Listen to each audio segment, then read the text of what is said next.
दिवसापूर्वीच स्वप्नीलला म्हणाले होते की स्वप्नील, तुम्ही मला माळेगावला कधीही बोलवलं नाही रे, मी येणार आहे तुमच्याकडे, पण अशा पद्धतीने मला इथे यावं लागेल असं स्वप्नातही वाटलं होतं.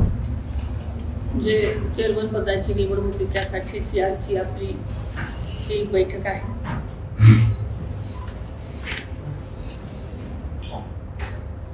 मी काही दिवसापूर्वीच स्वप्नीलला म्हणाले होते की स्वप्नील, तुम्ही मला माळेगावला कधीही बोलवलं नाही रे, मी येणार आहे तुमच्याकडे, पण अशा पद्धतीने मला इथे यावं लागेल असं स्वप्नातही वाटलं होतं.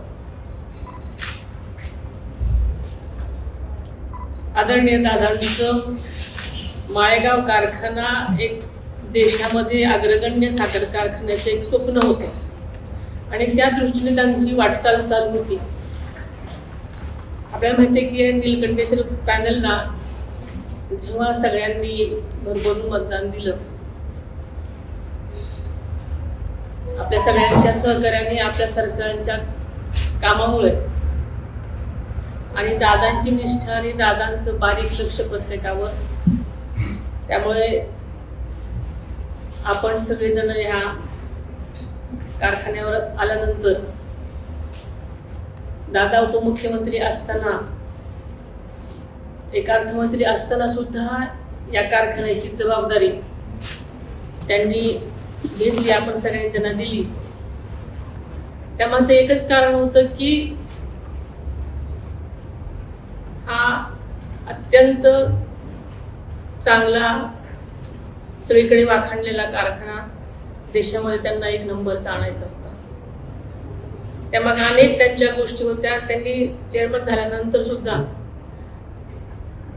अल्पावधीतच खूप काही गोष्टी कारखान्यासाठी केल्या आणि त्यांची स्वप्न खूप काही करण्याची होती. आपण सगळ्यांचा मोठेपणा की सगळ्यांनी दादांची ही जागा माझ्यासाठी म्हणून तुम्ही सगळ्यांनी दिली, त्याबद्दल सगळ्यांचं सुरुवातीला मी मनापासून आभार मानते. मला नक्कीच खात्री आहे की तुम्ही हा मोठेपणा दाखवलाय, याचं श्रेय सगळं तुम्हाला असलं तरी तेवढंच सहकार्य तुम्ही देणार आहात.